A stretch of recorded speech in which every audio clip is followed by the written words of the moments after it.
की झीरम घाटी में 25 मई 2013 की शाम को हुए बड़े नक्सली हमले को आज पूरे 8 साल हो गए हैं। इन 8 सालों में इस हमले के गुनहगारों का सरकार और जांच एजेंसियां पता नहीं लगा सकी है। हमले में कांग्रेस के बड़े नेता और केंद्र में मंत्री रहे विद्याचरण शुक्ला, तत्कालीन प्रदेश कांग्रेस कमेटी अध्यक्ष नंदकुमार पटेल, बस्तर टाइगर के नाम से मशहूर महेंद्र कर्मा सहित 31 नेताओं, पुलिस जवानों आदि की मृत्यु हो गई थी। यह पहली बार था जब नक्सलियों ने नेताओं पर इस तरह से घात लगाकर हमला किया था। राज्य में 2013 के विधानसभा को देखते हुए कांग्रेस पार्टी परिवर्तन यात्रा निकाल रही थी। सुकमा में सभा संपन्न करने के बाद कांग्रेस के वरिष्ठ नेता वापस लौट रहे थे। करीब 3 दर्जन से ज्यादा गाड़ियों के काफिले में सबसे आगे सुरक्षा बलों के वाहन थे और उनके ठीक पीछे ही नंदकुमार पटेल की गाड़ी थी। नंदकुमार के पुत्र दिनेश भी उनके साथ थे और इस समय प्रदेश में आबकारी मंत्री कवासी लखमा भी उनके साथ ही थे। इनके पीछे महेंद्र कर्मा का वाहन था। काफिले में सबसे पीछे वरिष्ठ कांग्रेसी नेता विद्याचरण शुक्ला थे। करीब शाम 4 बजे जब काफिला झीरम घाटी पहुंचा तो सबसे पहले नक्सलियों ने आगे चल रहे सुरक्षा बलों के जवानों के वाहन को उड़ाया, फिर उन वाहनों पर ताबड़तोड़ फायरिंग की जिनमें कांग्रेस नेता बैठे थे। फायरिंग होते ही अफरा तफरी मच गई। जिसे जहां छुपने की जगह मिली वह वहां गया। कोई रैंकर वाहनों के नीचे चला गया तो कोई वाहन की सीट छोड़कर नीचे झुक गया। पीछे चल रहे वाहनों ने वापस मुड़ने की कोशिश की, लेकिन फायरिंग के कारण वे ऐसा कर नहीं सके। करीब 1 घंटे तक ताबड़तोड़ फायरिंग होती रही। बताते हैं कि नक्सली महेंद्र कर्मा को खोज रहे थे। वही महेंद्र कर्मा जो बस्तर इलाके में नक्सलियों के खिलाफ सलवा जुडूम आंदोलन चला रहे थे। नक्सलियों ने कांग्रेस नेताओं को एक तरफ खड़ा किया, इनमें नंदकुमार पटेल भी शामिल थे। नक्सलियों ने पूछा कि महेंद्र कर्मा कौन है। कर्मा के आगे आते ही नक्सलियों ने फायरिंग रोक दी। पहले उनके हाथ बांधकर बंदूक की बटों से पीटा गया, फिर उनकी हत्या कर दी।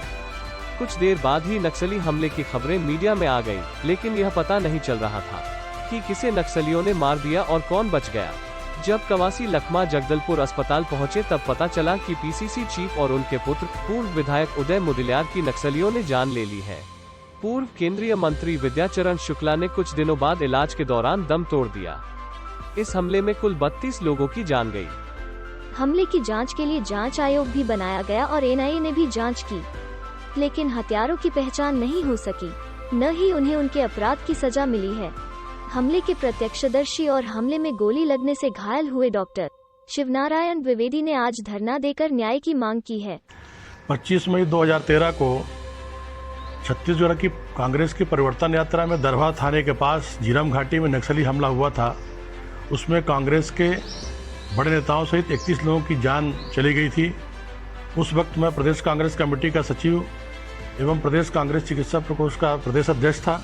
मैं भी परिवर्तन यात्रा में शामिल था। मुझे गोली लगी थी और मैं घायल हुआ था। आज 8 वर्ष पूरे हो गए। एनआईए जांच कर रही है, न्यायिक आयोग जांच कर रहे हैं। न्यायिक आयोग जांच में मैंने गवाही दे दी है, मेरा बयान हो चुका है। एनआईए जो जांच कर रही है उसमें मेरा बयान दर्ज नहीं किया गया है। मैं चाहता हूं कि छत्तीसगढ़ की जनता को सच्चाई सामने आए। इस घटना के पीछे जो साजिश हुई है, हत्या के पीछे जो सुपारी के लिए हत्या हुई है, इतने बड़े नेताओं की, प्रदेश के पुलिस कर्मचारियों की, ड्राइवरों की, कांग्रेस कार्यकर्ताओं की, और हम लोग जो घायल हुए थे, हमको अभी तक न्याय नहीं मिला है। आज 8 वर्ष पूरे होने जा रहे हैं। कांग्रेस की सरकार बने 2.5 साल हो गया है। माननीय मुख्यमंत्री जी से मैं निवेदन करता हूं कि तत्काल इस पर जांच तेजी से करवाएं जिससे न्याय मिल सके। यदि आज न्याय नहीं मिलेगा तो निश्चित रूप से आने वाले कभी समय में हमें न्याय की कोई उम्मीद नहीं है। और न्याय की उम्मीद को लेकर अपना बयान दर्ज कराना चाहता हूं मैं एनआईए में। इसलिए मैंने एनआईए को एक पत्र लिखा है कि मैं अपनी जो भी चीज़ में मेरी जानकारी मेरे पास में है, जो मैं देखा हूं, वो सारी सच्चाई एनआईए के साथ में बताना चाहता हूं और बयान दर्ज कराना चाहता हूं एनआईए को। इस बाबत मैंने एक पत्र एनआईए को भेजा है।